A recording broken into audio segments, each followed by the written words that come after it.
Sixers fans, welcome back. Look, I understand it's been a great season so far. There's no debate to that argument, right? Philadelphia stands alone at number one in the Eastern Conference right now. And I would be lying if I said I saw this coming at this point of the season. It's not the beginning of the year anymore. I mean, we're a quarter of the way in. Philadelphia looks really, really good.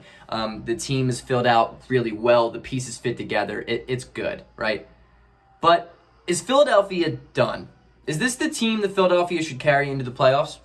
Is this the team that we feel comfortable that we think we can win a championship with? Is this a championship or bust type of season? There are a lot of questions still remaining for Philadelphia, and I'm going to be answering them today. Before jumping into this video, I'd just like to ask, like and subscribe. That's all I'm going to do. Let's just get into it. First question that I can pose is the team complete as is, right? Are we playoff ready? What are the weaknesses going on?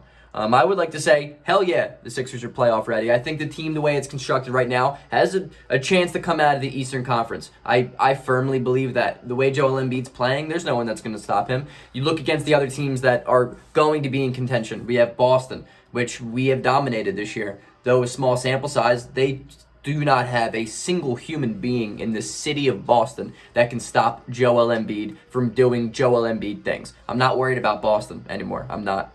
Especially when Ben Simmons is going to be playing at a higher level than he played at when we played against them and when he didn't even play. My thing is that Ben is a elite defender. He can shut down Jason Tatum or Jaylen Brown, whichever one. We can just cancel one of those guys out. And when you can cancel one of those guys out, they're going to have to rely on Kemba more. And Kemba has shown no reason to why you can believe in him, because the man is a garbage, bona fide scrub this year. Because when he can't score, because he can't score this year, when he can't score, he can't do anything else. And that's more of a liability for Boston than anything. So I'm not worried about Boston. Toronto, not there yet. They've been playing much better, but they're not an Eastern Conference winning team. Let's see, we got Milwaukee. Milwaukee's kind of struggling this year. I mean, they're not struggling. I mean, they're a top team in the East too, but they're going to go through the same exact problems. They let teams shoot threes for some reason. The way that Mike Budenholzer plays defense is like he's afraid to let his guys attack and be good defensively. Like, he has 3 legitimate defenders on that team, and yet Coach Bud would like to see other teams just pop threes. With that, they're going to lose. You know how Giannis is in the playoffs. You know how that team offensively is in the playoffs. I'm not worried about that. They had a terrible postseason last year. That, and who do they have to stop Embiid? Brook Lopez, probably pretty good. I mean, he's a good defender. He's better than what Boston has, and he's better than what we're going to mention later on. But still, I don't see them beating Philadelphia in a series, especially given the depth of Milwaukee. Outside of Bobby Portis, Milwaukee has nothing, like zero depth. What do you got, Bryn Forbes? What are you going to bring off Bryn Forbes off the bench? Yeah, right, no way, huh? So we have Milwaukee, we have Boston, and of course you have Brooklyn. Brooklyn is a better team than Philadelphia, just given the fact that you have 3 generational scorers. I think the fit in Brooklyn is not as good as the fit in Philadelphia, and there is legitimately zero defense being played in the city of Brooklyn right now. I'm aware of that. I think Philadelphia has an argument to be made that they can beat them, because talk about teams that can't cover Embiid.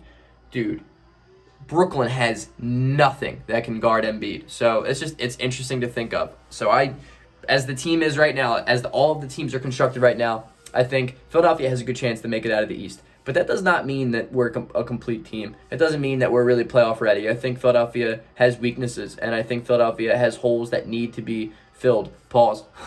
But, for example, I would like to see Philadelphia add a backup playmaker. I love Shake Milton, but he's more of a 2-guard. I'm aware of that. I think Philadelphia can add maybe a Derrick Rose. That'd be really, really cool. Just imagine. I think Danny Green, as much as I like him, as much as he brings to this team, I don't know if he's a guy that we should take into the playoffs. I think with his contract, he's kind of the odd man out. And I think Philadelphia could shop Danny Green for a guy like Evan Fournier. I think Evan Fournier would be a phenomenal piece for Philadelphia to bring on to a team, because like I said in my video about Evan Fournier, I think it would be like a Bogdanovich to the Milwaukee Bucks type of move. I think it would bring Philadelphia to the next level. I think we would become a legitimate contender if we found a way to trade Danny Green, maybe Terrence Ferguson, maybe a protected first-round pick for a guy like Evan Fournier. Maybe it doesn't even take that much. Who knows? But I think that's a move that Philadelphia could use to help. So, backup playmaking, we need help there. I love the addition of Dwight Howard. Maybe even bring in another backup center, but you don't need to, right? I'm just talking about when Embiid's out. I would like to not see Tony Bradley play basketball.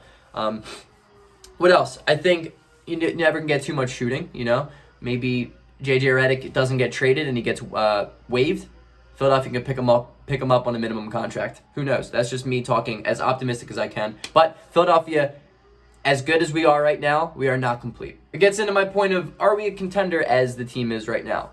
I would like to say yeah, but I don't probably think so. Outside of the East, there are teams in the West who are just better than us. I think both LA teams are better than us. I think the Lakers are better than us, and I think the Clippers are better than us. I understand that Philadelphia beat LA, the Lakers, that is. I understand. It was a great game. It was both full strength. It was an awesome game, but LeBron James is LeBron James. And when it comes to a playoff series, LeBron James is even better LeBron James. The Lakers right now are coasting because they realize, dude, it's a regular season. And how much is this really worth? All it is get to the playoffs, let LeBron and AD do their thing. They're deeper than they've ever been. They are still the favorites to win it. Philadelphia needs to understand that. You can't let a regular season win cloud your vision of the ultimate goal. You can't let it make you get complacent. A lot of words right there.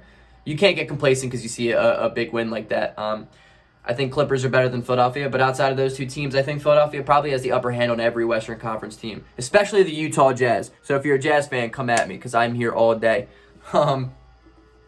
But I think Philadelphia is very, very good, right? But we're not done. So last week after the Lakers game, Daryl Morey came out and said the Sixers team this year is championship or bust. Now, as much as I love Daryl Morey, as much as I'm going to name my kid Morey Melly, I don't care about my future wife or girlfriend who says no. It's happening. I don't know if I agree with that. But there is pros and cons as to what he says. There are reasons to believe that he's correct, but there are also reasons to say that he's not. I'm going to start off by saying maybe he's right because, as I said before the James Harden trade, I thought Philadelphia should have made a move. But given what Houston wanted from Philadelphia, no way. I would never have done that trade. But I think the Joel Embiid MVP window is shorter than a lot of us would like to hope. You just given Embiid the way he is. Maybe conditioning has changed this, but Embiid, you just don't know how long. Every time he hits the floor, we're like, and I don't know. You don't know how long this is gonna last, and I don't want to see Embiid's MVP window fly out of the roof because we just let it go to waste. I don't want to see that. I really don't. So I think the window is a lot shorter than most people think. Maybe this year, next year, the year after. Maybe. But who knows?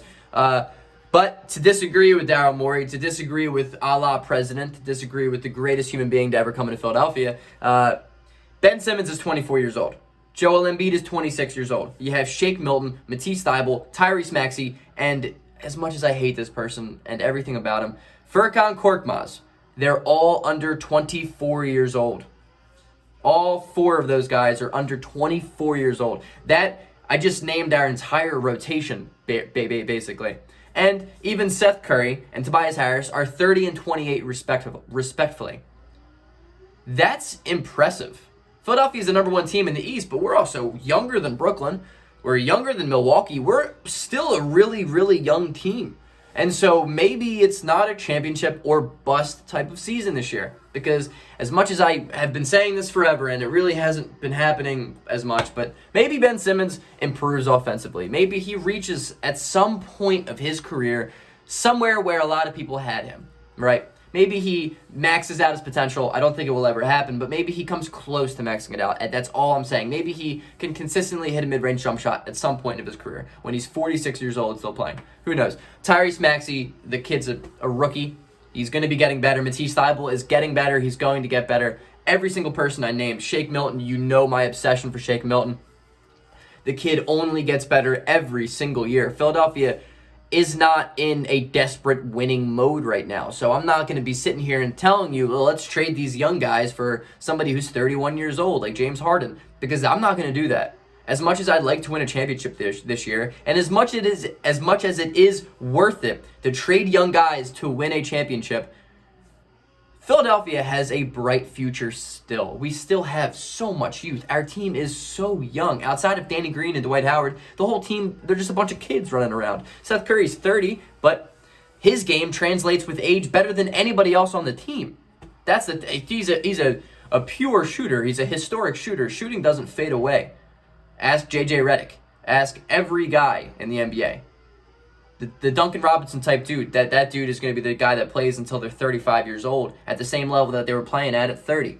So I'm not worried about Seth Curry's age. Tobias Harris, only 28 years old. That's crazy to me. I feel like he's been 30 for the last 4 years. It just feels like it. But the team's extremely young. Potential is still higher than what we are at right now. So I'm not going to be sitting here and saying let's push all the chips in, because those chips are meaningful. You don't know what those chips can be.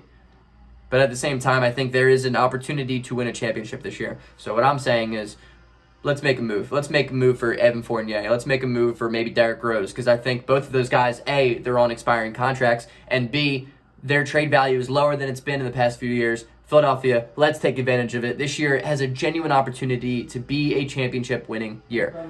I'm super excited about tonight. I'm super excited to see how Philadelphia does. Unfortunately, I won't be seeing the game. It's my roommate's 21st birthday, so everyone say happy birthday to Nick in the comment section. But appreciate you guys. Love you. Peace out.